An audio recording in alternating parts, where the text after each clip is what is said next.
Hola, continuamos nuevamente con nuestras entrevistas para Entre Páginas, el Club de Lectura de la Escuela de Bibliotecología y Ciencias de la Información. Y ahora tengo el placer de presentarles a Silvia Rodríguez, escritora, periodista, una nueva amiga que conocí hace poco gracias a Repertorio y quien hoy nos hace el placer de acompañarnos, de estar con nosotros, ¿verdad? Entonces, Silvia, tal vez si se presenta, si nos cuenta un poquitito de su persona, de un poco de su vida. Muchísimas gracias por la invitación, Rolando. Ha sido de verdad un gusto. Fue una maravillosa coincidencia, una causal coincidencia. Eh, pues bueno, le cuento que yo he sido estudiante compulsiva, estudié varias carreras y varias cosas, y por una razón, y voy a contarle esto porque es muy importante que no le demos poder a personas que no deben tener ningún poder sobre nuestra vida jamás. Resulta que yo aprendí a leer muy rápido cuando yo entré a primer grado, y esto lo había comentado en aquella ocasión, en repertorio. Em, y tenía una cultura general muy vasta porque como la maestra no sabía qué hacer conmigo porque yo no tenía que leer, aprender a leer, me mandaba a la biblioteca y entonces ahí me fui leyendo todo lo que mi edad permitía y después incluso trascendiendo. Pero lo importante de esto es que cuando llegué a cuarto grado, un día, eh, yo estudié en un colegio religioso, entonces la monja nos pone a hacer un poema y yo hice un poema, ok, era un poema, una oda a la naturaleza. Y realmente ahora que lo leo, no era un poema como escrito por una niña tan chiquita. Y entonces ella, cuando lo leyó, me humilló, me preguntó si que de dónde había sacado yo ese poema y Qué yo no terrible. entendí. Y entonces sí, una señora muy básica. Entonces yo le dije, bueno, yo lo leí, pero claro, yo lo que leí fue que yo conocía a las diosas griegas y era una oda a la naturaleza, entonces hacía unas comparaciones con que nadie le ponía la mano a la naturaleza, ¿verdad? Y desde que conocí la palabra plagio con ella, que no la conocía, lo que sí sentí fue la agresión. Y eso, ¿por qué lo cuento ahora? Porque es muy importante. Eso me hizo a mí que desde los 9 años, yo nunca paré de escribir, pero todo lo escondía. Lo escondía debajo del colchón, lo metía donde fuera para que nadie lo viera. Y fue muy, realmente muy incapacitante, muy frustrante, con una serie de, unas luchas internas espantosas. Eh, Me costó mucho salir de esa gaveta donde estaban todos mis escritos. Y lo cuento porque debe haber muchas personas que escriben Mm, y que por alguna razón les hicieron sentir que eran tontos, inútiles, que lo que ponían era una estupidez o cosas, epítetos similares o peores. Y realmente todo lo que hacemos, todo lo que escribimos nos representa y solo por eso es importante. Y entonces yo ya le quité el poder a esta señora y puedo hablar de eso y me he dedicado a escribir. Entonces, en todos estos años, afortunadamente, nunca cedí tanto como para dejar de escribir. No obstante, eso hizo que tenga un montón de novelas dentro de una computadora que están en corrección, por supuesto. Eh, Justamente hoy le puse punto final a una y ok. tengo dos que están compitiendo porque la competencia por los personajes y los temas es descarnada. Uno está en una cosa y de pronto lo ataca otro tema. Yo fui una niña que crecí a 600 metros de la Avenida Central, en un San José completamente diferente. A mí me tocó ir a los avenidazos de confeti. A mí Fui a la también. Feria de las Flores. La Feria de las Flores era una cosa espectacular. Yo era muy chiquilla, pero porque desapareció muy rápido, desafortunadamente. Pero a pesar de ser citadina, si cabe hablar de ser citadina en este país que es tan chiquito y hermoso al mismo tiempo, con este traslape que tenemos con el campo, ¿verdad? Em, Eso también me hizo valorar muchísimo el campo. También crecí en un San José hermosísimo que extraño, donde llegaba, antes de que existiera una compañía que producía leche, llegaba el lechero y Ujú. se recogía la leche en la olla y se llevaba a hervir y se pasteurizaba. Esa pasteurización que se hacía en la casa, que era perfecta. Y el pan en la ventana. El pan en mi casa, en una bolsa colgando del portón. Se dejaba la Ah, bolsa y el panadero dejaba ahí el pan.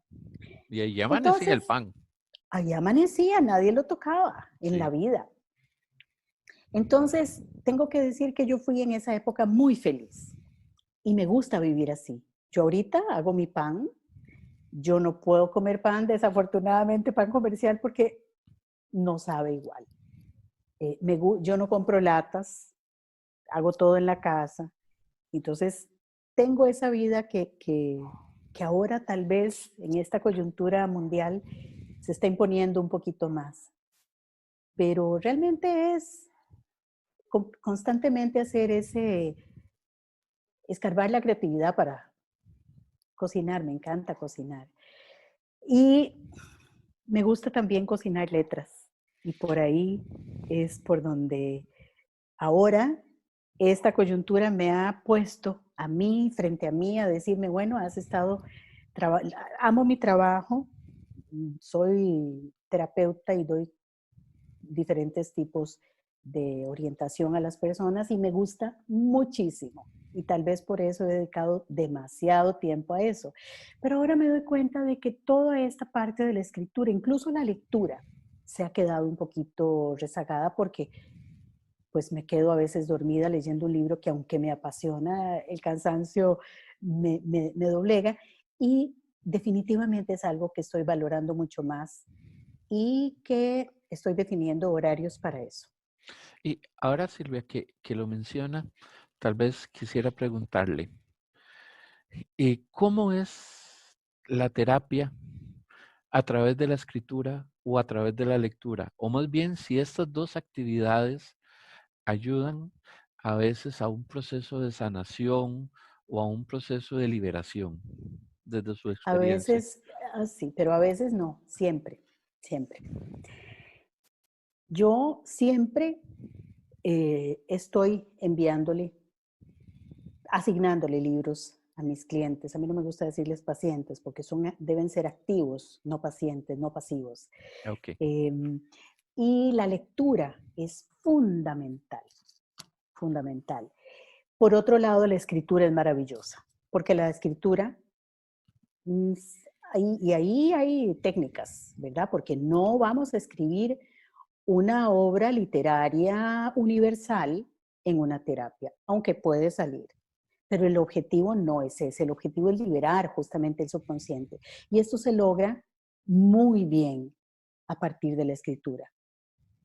Y es un ejercicio completamente diferente a lo que es la escritura, digamos, ya más orientada a un proceso literario, ¿verdad? Pero definitivamente van de la mano, absolutamente. Ok. Y qué interesante eso que usted menciona. Por ejemplo, en bibliotecología se ha explotado mucho lo que es la biblioterapia, ¿verdad? O la terapia a través de los libros. Y bueno, se han venido haciendo este tipo de investigaciones de que pues para tratar alguna situación personal, por mencionarlo de alguna forma, y de repente, pues un libro nos ayuda o un libro tal vez nos hace ver de una manera diferente alguna situación, ¿verdad? Que uno puede estar enfrentando. Sí, De yo repente impulsa para tomar decisiones. claro, claro, es que ese es el asunto y a veces no necesariamente un libro que sea orientado a crecimiento personal y todo esto, que son muy importantes. Claro que en esto hay literatura sumamente barata, que Sí, no va, ¿verdad? Que es comercial pero hay una muy buena.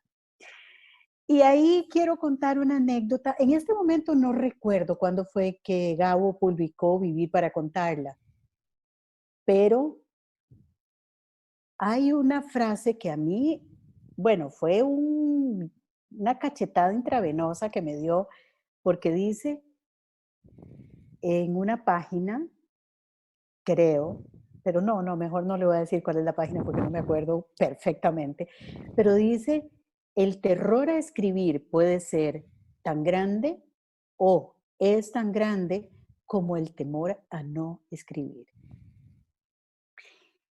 Y ahí fue donde yo dije, wow, este hombre me tocó, pero la médula, sí, fue literalmente me recorrió una electricidad por todo el cuerpo porque eso era lo que me estaba pasando. El terror a no plasmar las cosas que yo estaba viendo, sintiendo, percibiendo, pero por otro lado el terror, el pánico, a mostrarlo. Y ahí empecé un proceso que, bueno, culminó finalmente y sí, finalmente empecé a compartir lo que escribo primero en antologías, pero un libro que no se esperaría que tenga nada de terapéutico, tiene una frase, tiene una situación, algo nos pone por delante. Y esa es la magia de la lectura, además de recorrer mundos, países, Ujú. épocas reales, ficticias. Sí, sí, un libro, la verdad es que es una ventana abierta a una sorpresa.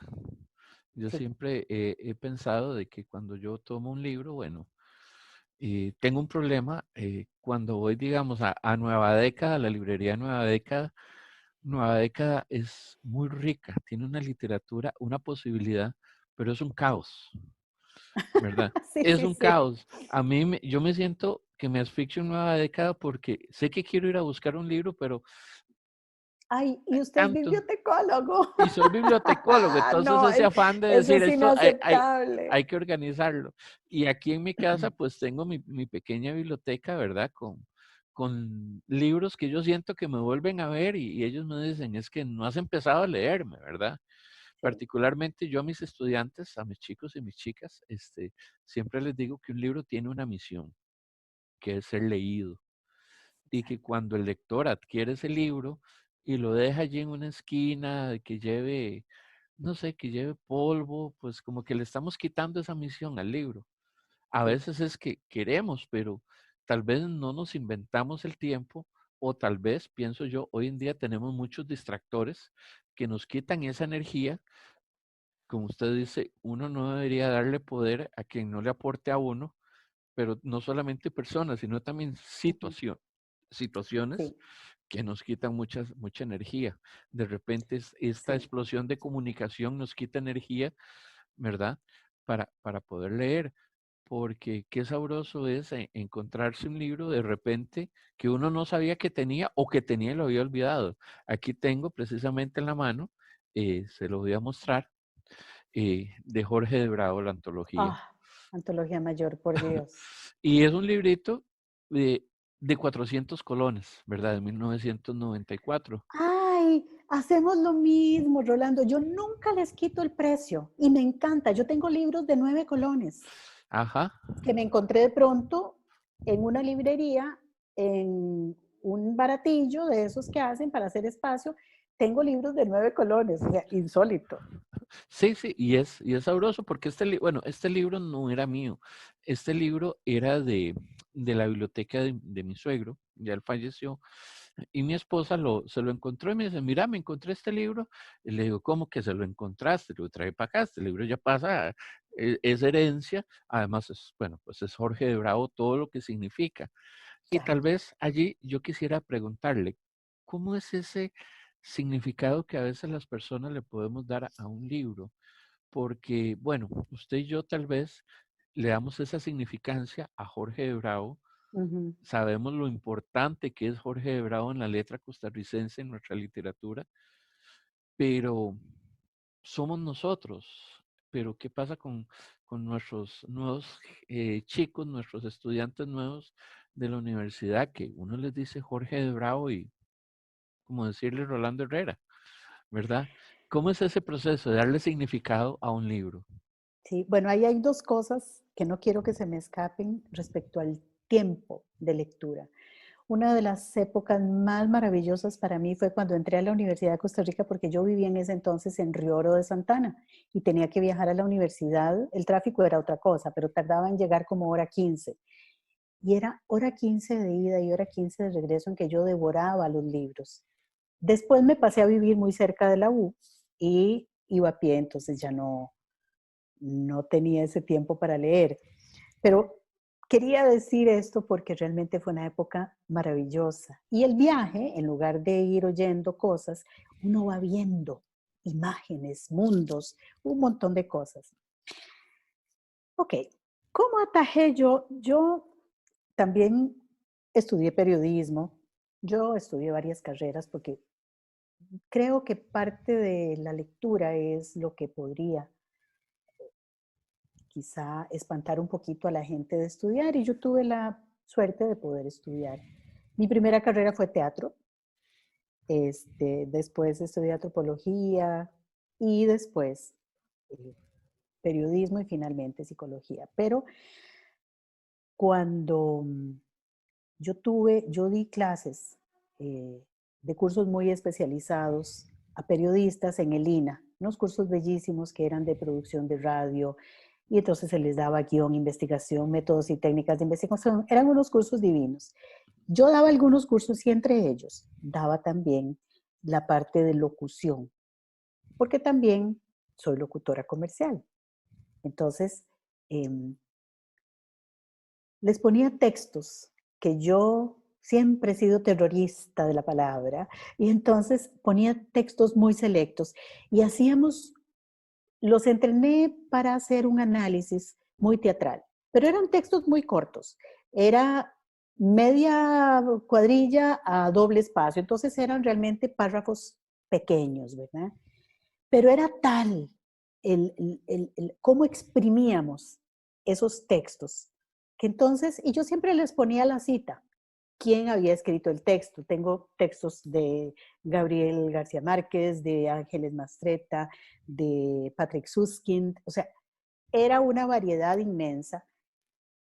Y sí creo que hay un defecto a la hora de enseñarle a los muchachos a leer, porque yo me precio y no tengo ninguna modestia en decir que coopté un montón de lectores de esa época, que llegaba y me decía, profe, ¿y dónde se consigue el libro? Entonces les decía, bueno, yo lo compré en tal lado, no sé en ese momento, pero si usted quiere, yo se lo presto y so pena de perder el curso, si no me lo devuelve, no, en Ujú, broma, pero también les prestaba libros. ujú, Y se empezaron a enamorar de la lectura. ¿Por qué? Porque el asunto aquí, y creo, la verdad es que hace mucho tiempo salí yo del colegio y no sé cómo andarán ahora, pero yo creo que los profesores de español podrían tener un curso de cómo enseñar a leer, cómo conquistarse ellos mismos en la lectura. Entonces, el defecto está en que no se les endulza y ujú. los exámenes, hasta donde yo he sabido, son bastante áridos. No hay sería lindísimo para mí hacer un foro que fuera muy teatral, hablar de personajes, de la época, de la coyuntura sociopolítica, económica, Ujú, de la familia, de los personajes. Y entonces ahí es donde se empieza a hacer un debate maravilloso y a mí no me importa que se agarren a machete, pero realmente los que no leyeron dicen, caramba, me estoy perdiendo de esto. ujú, Yo creo que las personas siempre van a buscar lo que les gusta, pero hay que demostrarles que les puede gustar. Y no necesariamente lo más fácil. ujú. Yo creo que sí se puede lograr. Sí, porque bueno, tal vez yo en mi caso es algo interesante porque a mí me apasiona, me encanta la lectura, sin que mis padres hayan sido lectores. Es decir, mi mamá pues hizo hasta segundo grado, mi papá hasta sexto, y se conocen, se casan de 17 años, dos chiquillos de 17 años, ¿verdad? Y bueno, Claro. tienen 8 hijos. Mm. Yo soy yo soy el cumiche, el último, ¿verdad? De la Ah. camada. Y resulta que tanto el mayor de mis hermanos, el primero, como yo, ya él falleció, somos locos por la lectura. Y mi hermano consumía mucho de las revistas de selecciones, las del Reader Digits, Sí, ¿verdad? Y, y, y estas novelitas de vaqueros. Y entonces luego, ya muchos años después, pues igual yo entro a la escuela, empiezo a leer. Obvio que mi primer libro fue un libro que hoy sería tal vez políticamente incorrecto, pero bueno, era lo que había, que era el Paco y Lola, Paco y Lola, sí. pero era lo que nos tocaba. Y yo empecé a leer cómics y me Claro, encantaban las cómics. Y, y cuando veo que entonces mi hermano me empieza a regalar sus revistas de selecciones y a mí me encantaba leerlas, claro. Y es porque que yo tenía leía artículos muy interesantes. y esos artículos y esos de que así es la vida y los chistes y bueno, y Y a un mí me día, encantaba de las Reader's Digest aquel que se era todo de Juan. Yo soy el hipotálamo de Juan, yo soy el hipocampo de Juan, yo soy el cerebro de Juan. sí, y era lindísimo, porque entonces uno Sí, empezaba a comprender de que habían otras realidades y otros mundos, ¿verdad? Que a veces exacto. eso es lo que cuesta con los chicos más jóvenes hoy en día con la lectura, ¿verdad? Sí, Y que una sí, cosa es sí, saber decodificar un conjunto de símbolos, ¿verdad? sí. Un lenguaje simbólico, pero otra cosa es saber qué significa ese lenguaje, enriquecerse uno mismo, ¿verdad? Sí, yo no sé si ha cambiado la manera, porque mis tías, que estaban en la secundaria cuando yo estaba muy pequeñita, leían, tenían que leer mucho y leían, eh, tenían sus cursos de literatura nacional y literatura universal, que Ujú, creo que se ha recortado mucho la cantidad de libros que leen, pero como no sé si esa es una percepción mía, pero yo las veía leyendo a ellas y me interesaba mucho. Entonces yo empecé a leer esos libros también y muy pequeñita me leí Marianela y me leí mm, El sombrero de tres picos y todos estos libros que estaban dentro, perdón, dentro de las lecturas obligatorias de secundaria. ujú, sí, sí, claro. Y una de mis principales profesoras, entre comillas, era una tía que le gustaba el radio, el audiolibro, aunque no existían. Entonces ella me ponía a mí a leerle. Ya. Y ella, mientras hacía otra cosa, yo le leía. Bueno, yo siempre le digo en broma y en serio que ella fue para mí mi primera profesora de locución, porque me obligó a leer y a leer palabras difíciles que no conocía y conceptos que ella, por supuesto, me explicaba. Ujú, Y entonces, cuando yo estaba pequeñilla, padecía mucho de las glándulas.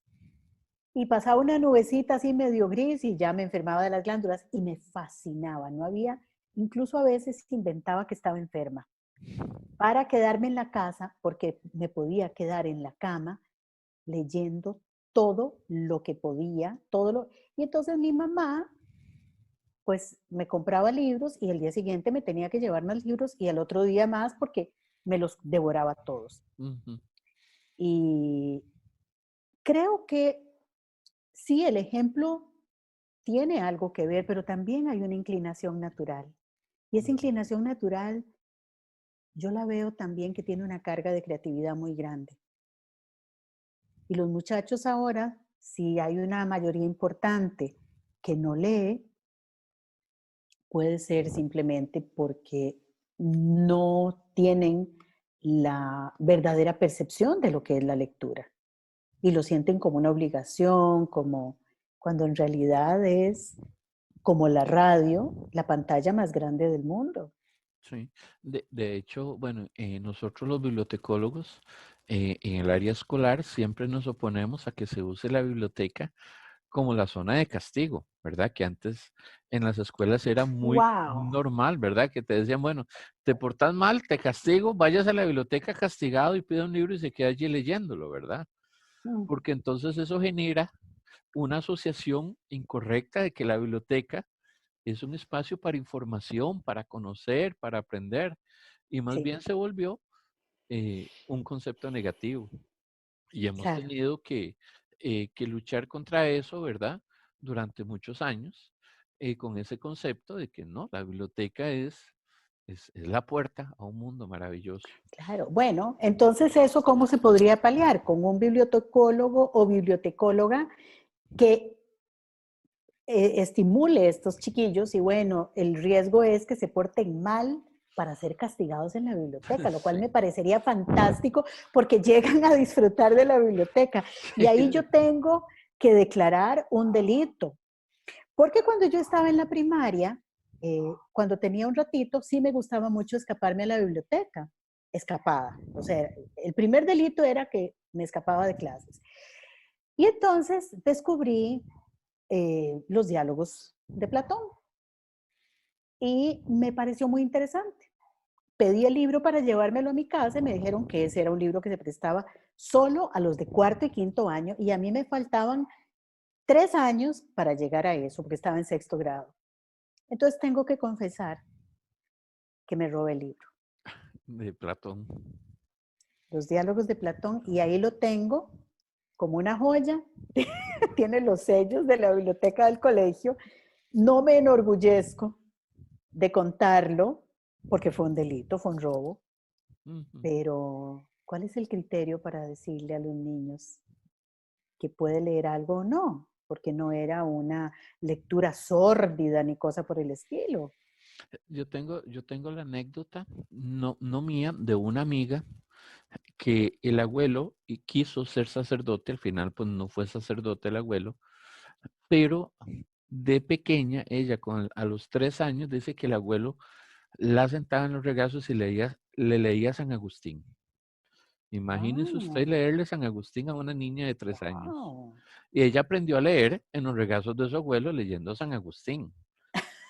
Entonces, desde que cuando estaba en la universidad o ya en el colegio, sus hermanos y sus amigos y todo la buscaban a ella porque se sabían que ella, San Agustín, era un tema que lo domina de manera increíble, ¿verdad? Qué Y fantástico. sí, sí, y son esas anécdotas. Bueno, Silvia, ¿qué nos va a leer?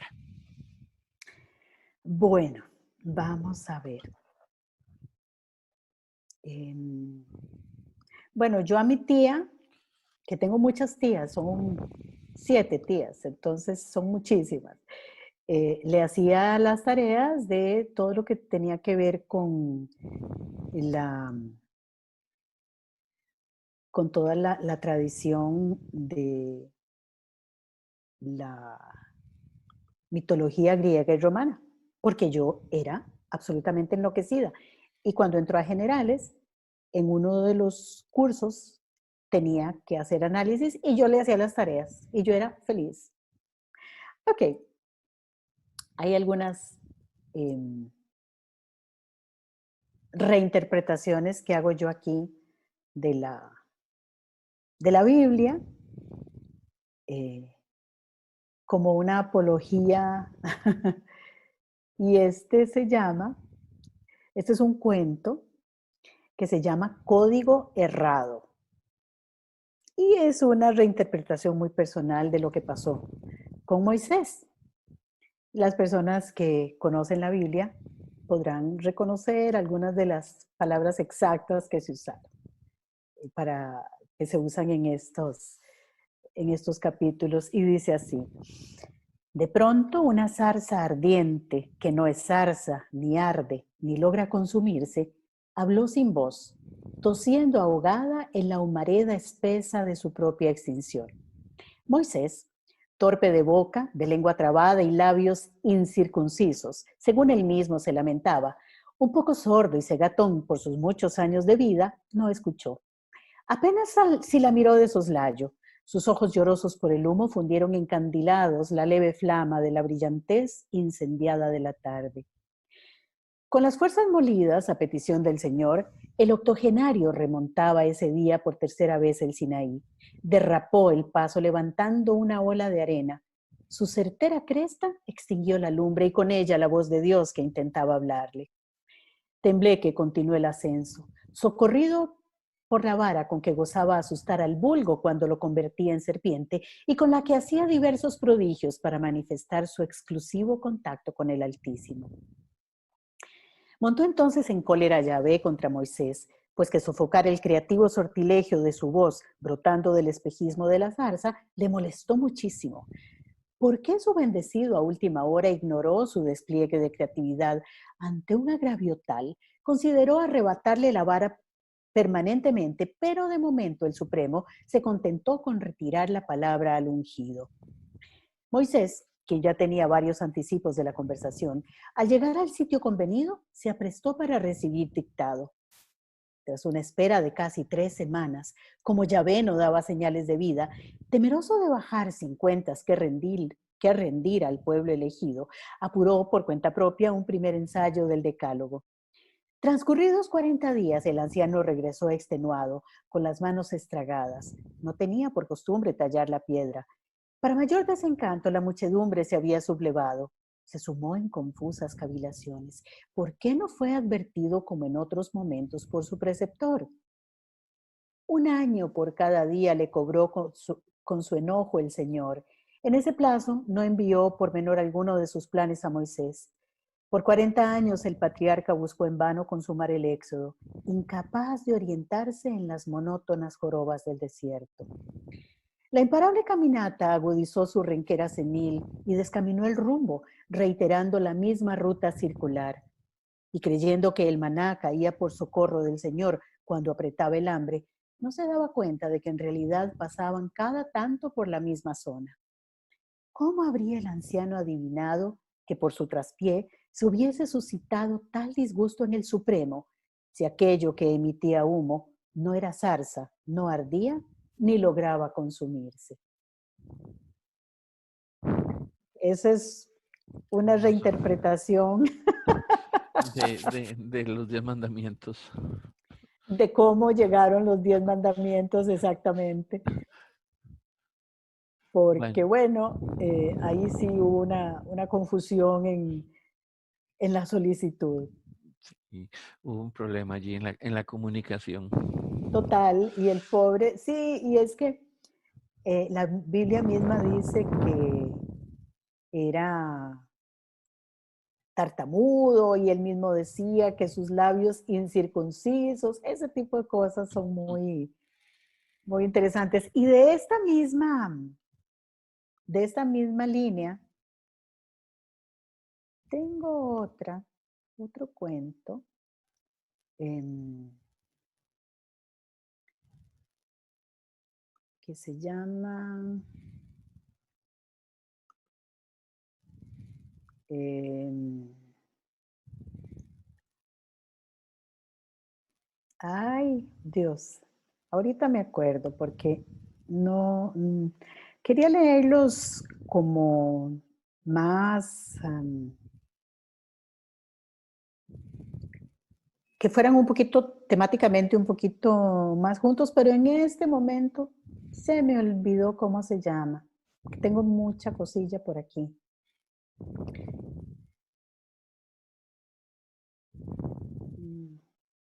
Aquí está, ya lo encontré. Okay.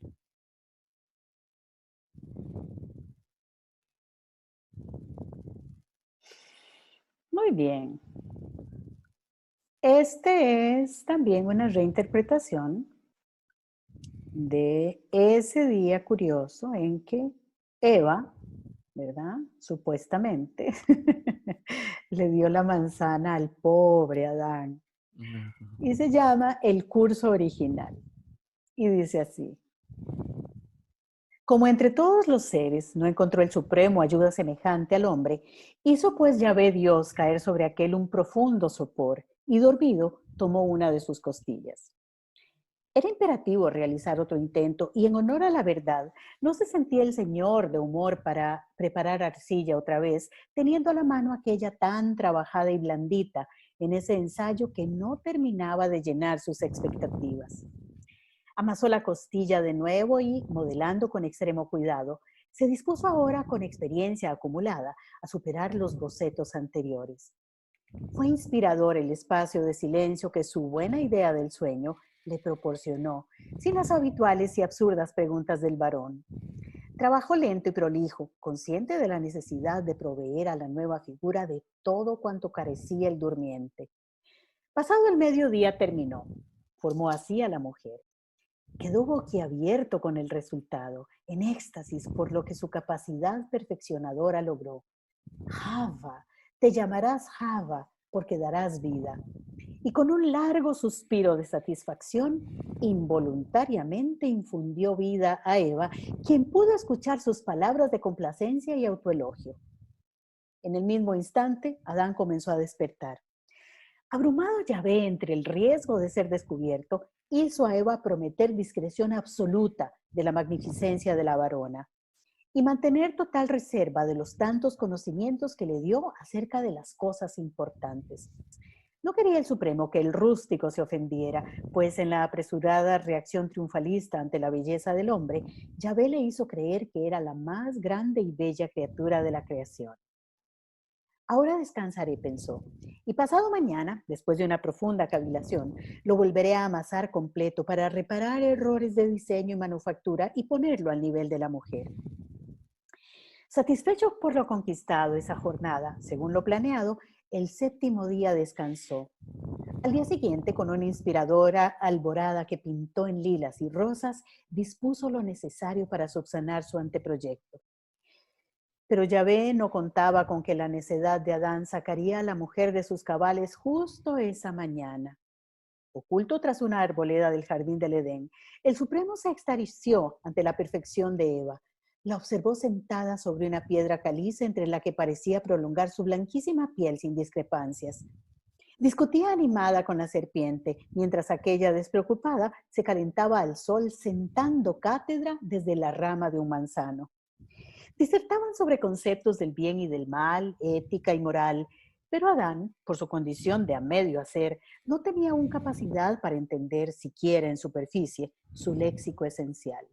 Preguntaba y preguntaba sin razonar la respuesta. Daba empellones de frustración contra el tronco del manzano para llamar la atención. Eva, que precisaba hacerlo enmudecer para disfrutar la caldeada charla, le lanzó una larga ráfaga de ideas ametralladas que el otro no pudo seguir. Quedó coagulado por un instante sin desenmarañar palabras.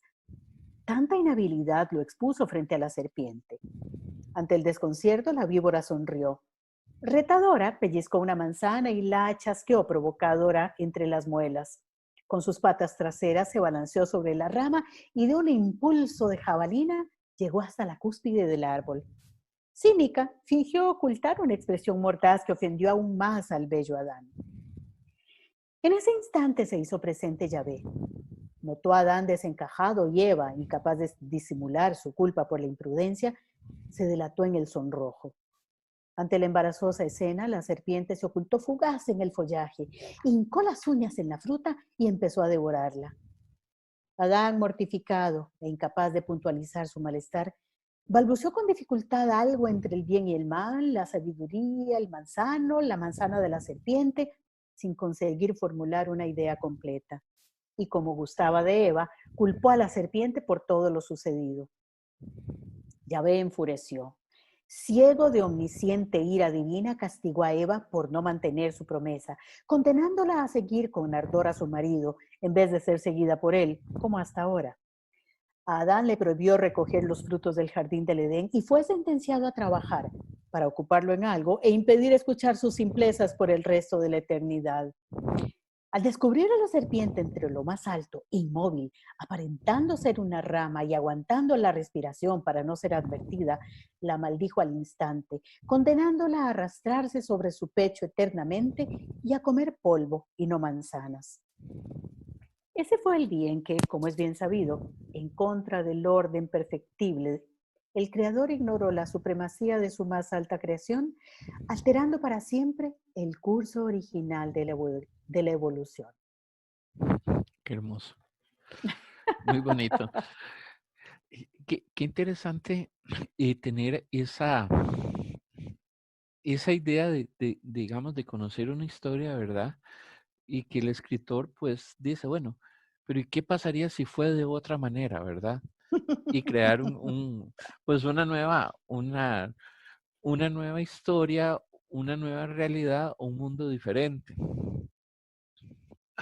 Y eso es algo Así muy, es. muy, muy, muy interesante. Y por ejemplo, bueno, yo a Gabriel García Márquez, me encanta leerlo, ¿verdad? Y tanto sus relatos de ese realismo mágico donde él se inventa todo un mundo, todo un pueblo, ¿verdad? Y cómo luego va conectando una cosa con otra.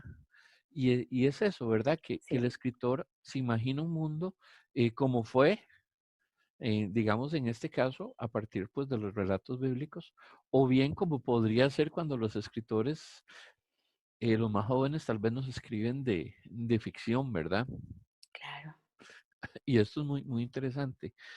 Silvia, usted mencionaba ahora que, bueno, que con su tía usted le ayudaba con sus tareas, ¿verdad? Y todo esto en la universidad. Y recuerdo, por ejemplo, y tal vez algo que tal vez hoy en día los estudiantes no aprecian, cuando hemos estado en generales llevando literatura y esos profesores que tuvimos. Yo, por ejemplo, llevé apreciación literaria en estudios generales y sin yo esperarlo, porque nada más matriculé el primer curso donde hubiera campo, porque tenía que matricularlo, y no me fijé quién era la docente, y me voy topando con doña Julieta Dobles, de Qué profesora. afortunado. Sí, para mí fue una bendición haber tenido a doña Julieta, ¿verdad? Claro.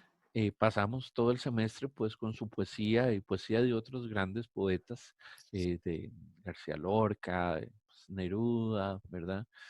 Y a veces como pasa que cuando somos jóvenes nos cruzamos con estos personajes, ¿verdad? Y no tenemos esa conciencia, esa idea, ¿verdad? De con quién nos estamos cruzando.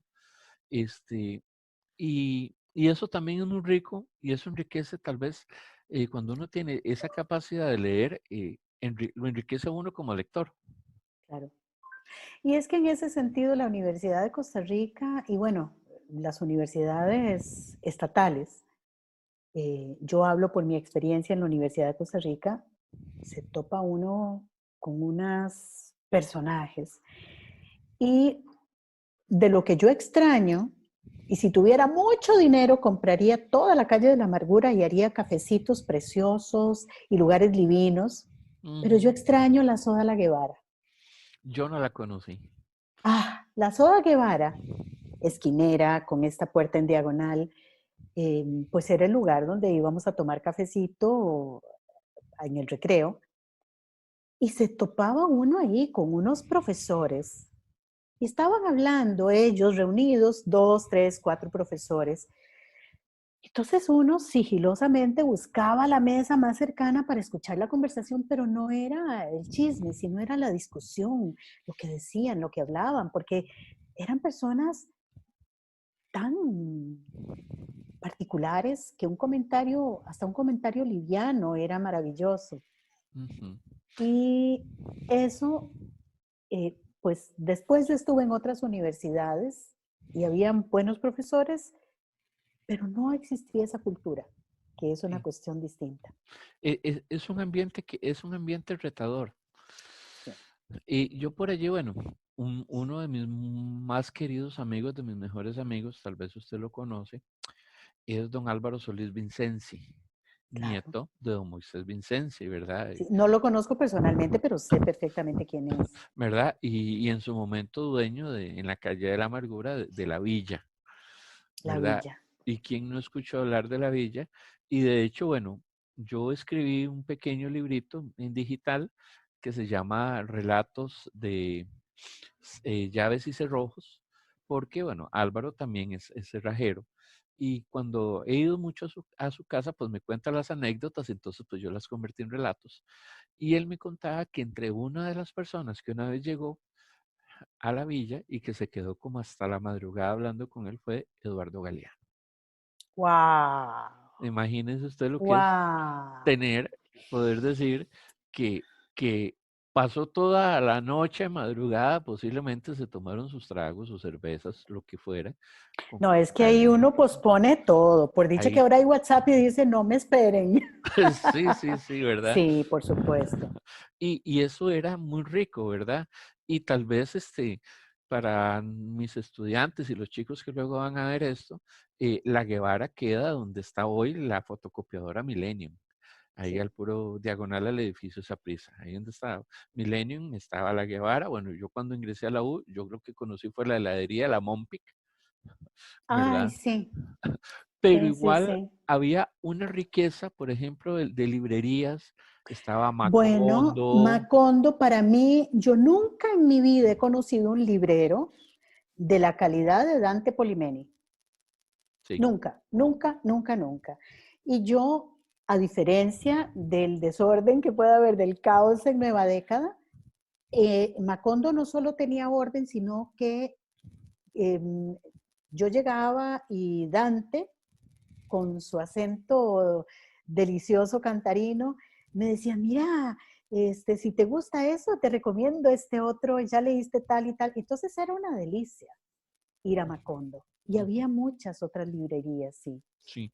Y eso es algo que uno extraña, sobre todo, particularmente de los libreros. Porque, y qué dicha, y que no suene como una crítica negativa, qué dicha que seguimos teniendo a la Alemán, que tenemos a la Sí. Universal, que tenemos a la Internacional, pero ya no es esa relación entre quien está en esa librería con sus libros, ¿verdad?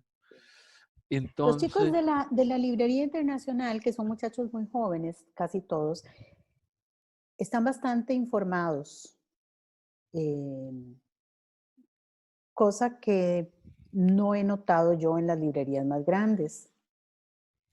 Pero sí, y a mí me sorprende, en mi casa sí hay una cultura de lectura, ujú, entonces a mí me hace mucha gracia porque mi sobrina estaba muy pequeñita y si uno le preguntaba, ¿querés ir a comer un helado? ¿Querés ir a...?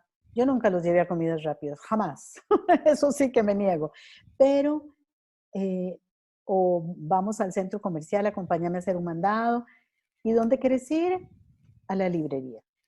ujú, Y entonces sus regalos de cumpleaños, de cualquier cosa, era un juguetito, pero siempre el libro. Y ella enloquecía, abría el juguete, muchas gracias, pero pero se el libro. quedaba enfocada en el libro. Sí, y eso tiene que ver, yo creo que en parte es algo genético, pero también no tanto el ejemplo, porque no compartíamos tanto momentos en que yo leía, por ejemplo, pero sí las conversaciones. Entonces, eso se va, como digo, es algo que se tiene que descubrir y se tiene que vivir en Sí, carne propia. la lectura definitivamente uno la descubre, uno la come, la siente, la experimenta, Sí, ¿verdad? Y sí. bueno, Silvia, ya para ir terminando, pues agradecerle el tiempo, el espacio. Gracias por estos dos hermosos cuentos, ¿verdad? Eh, pues esta es la primera vez, esperamos de que no sea la última. eh, Ojalá que cuando ya todo esto pues cambie, ¿verdad? Podamos tenerla. Está invitada a la Escuela de Bibliotecología y Ciencias de la Información. Es su casa. La Muchas Universidad de Costa gracias. Rica, me atrevo a decir, pues es la casa del pueblo de todo Costa Rica y más allá. Y pues le reitero mi agradecimiento y no sé, pedirle pues algún mensaje sobre la lectura, algo que nos quisiera contar como una reflexión final.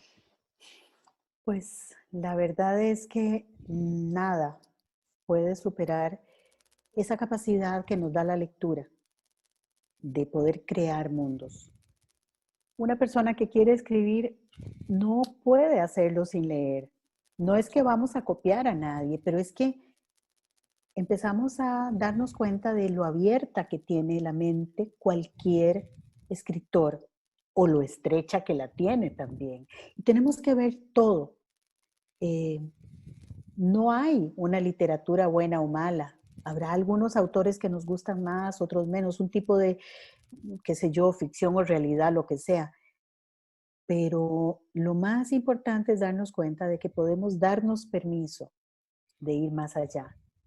Y como no pude compartir, quiero comentar una publicación así como pirata, tomé una imagen de pantalla, la recorté y la puse en mi perfil personal, porque la lectura, a veces pensamos que tenemos que leernos un libro de 200 páginas en 2 días. No, Ujú.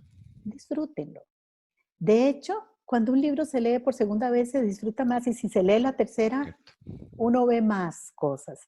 Pero lo que tenemos que leer por día son 5 páginas, 10, no más. No se obliguen a leer, disfruten la lectura. No es llegar, es como en todo disfrutar el camino. Perfecto, Silvia. Un abrazo a la distancia y muchísimas Igualmente, gracias. muchísimas gracias por la Y invitación. no, ha sido un placer. Y para los quienes nos están siguiendo, hacemos una pausa y en un momento, pues, estamos de Y regreso con más. una última invitación, Claro que sí. que voy a dar unas pautitas para empezar a escribir. Ah, genial. Perfecto. Entonces los invito a que busquen mi página. Tengo una página personal, pero tengo otra página donde estoy promocionando estas actividades, que es Silvia Rodríguez. Perfecto. Ahí vamos a poner la dirección, vamos a poner los links también y lo vamos a compartir. Muchísimas gracias, Silvia. Hasta pronto. Muchísimas gracias, que estén muy bien. Hasta Bye. luego. Hasta luego.